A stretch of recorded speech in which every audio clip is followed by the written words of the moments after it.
There is a lot of pride in your work. So when you get through a man's haircut and you've done what you feel is a good job, you would like to even put your name on the back of his shirt and say, hey, this is a haircut by Martians, you know? Matter of fact, I had a guy just recently, last week.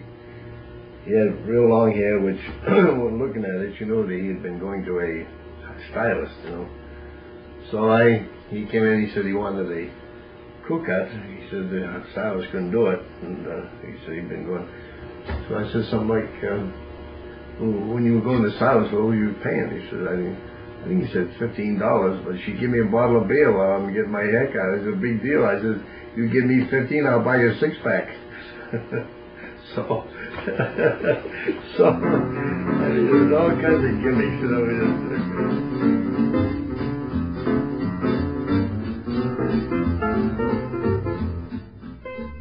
In the spring of '96, I had the pleasure of meeting master barber Frank Marchand at his two-chair shop in Rochester, New Hampshire. But I wasn't in the market for a haircut. I was actually shopping for used records.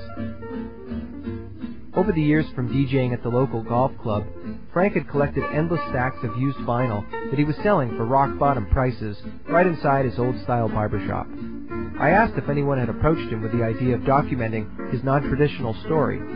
Well, kid, Frank chuckled, if you want to make a movie about a barber that sells used records, you might be the first.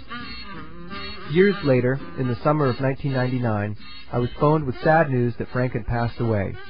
Unfortunately, budget constraints had stalled the process of editing his footage, which meant Frank wouldn't be around to see his story on the screen. Now, digital editing has made it financially possible to tell Frank's tale of traditional barbering, big band hits, and living in Rochester, New Hampshire. So sit back and enjoy the tunes while Frank explains the art and hazards of cutting flat tops and all that goes on at Marchand's barbershop.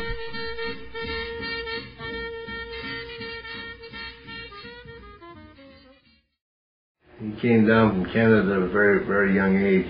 He went to work in the mills, and to supplement his income, why he opened up a barbershop down in Sulla in Milton. And then he decided to go into full-time. He came down here to Rochester and opened up in 1910. He did pretty well through the years. I mean, of course, they used to put in some terrible hours. It was nothing, I guess, for 12-hour days. You know, he died when I was 10 years old. But my two brothers were barbering, so they taught me. And they were tough on me because they wanted me to do it right. Because in barbering, you can't afford to make a mistake, because you can't replace the hair. You got to visualize what you want to do and do it. Carpenter does something wrong, he takes a new board. Electrician, the wire. But once we make that cut, that's it. That's it. I mean, we don't have a second chance. Just say, sorry about that.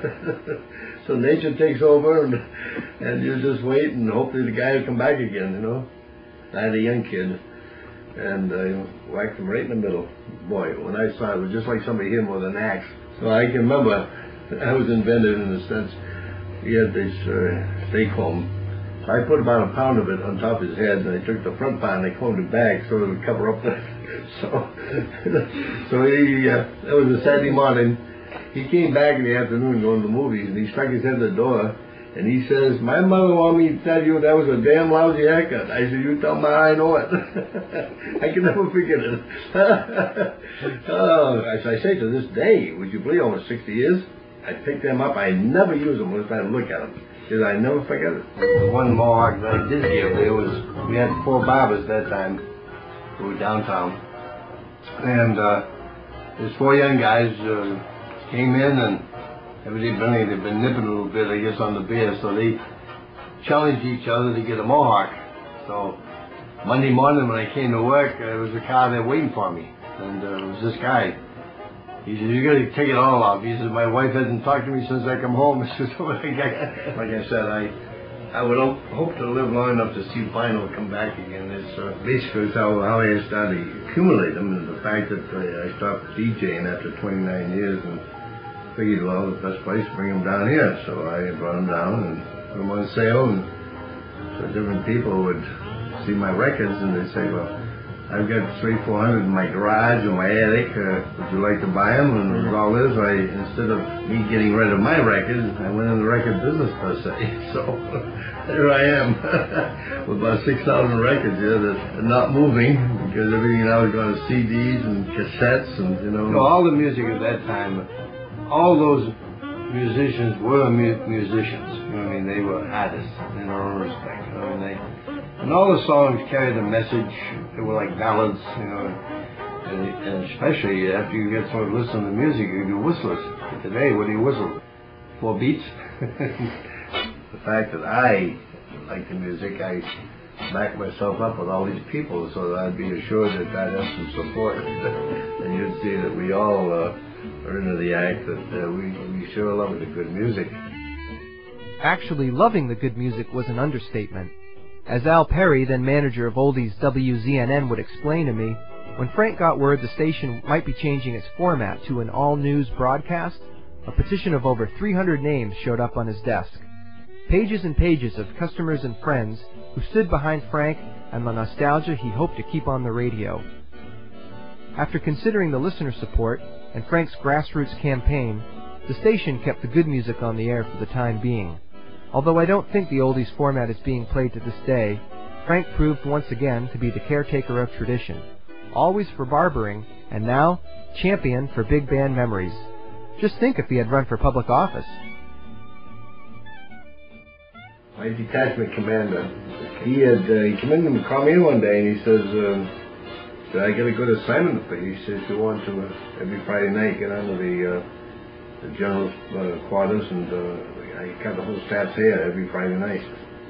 And that was good duty. They paid me well, plus the fact that I get a lot of privileges out of it. It's amazing. Even in the Army, it's who you are, who you know. It isn't how much hair you get on the floor, it's how much money's in the cash register to pay your bills. The kids used to go by and they give us the V victory sign, We can't pay a rent on victory. America went into long hair. Oh boy, it was about, that first year, there was probably 38,000 barbers in the United States went out of business. Matter of fact, they had a slogan that time. We put out a kind of a leaflet that said, keep America beautiful, get the heck out. Well, I went from 5 barbers down to 2. If I recall, I think that there was 2 years in a row, my bottom line, I think it was $6,000 I made. It was pathetic.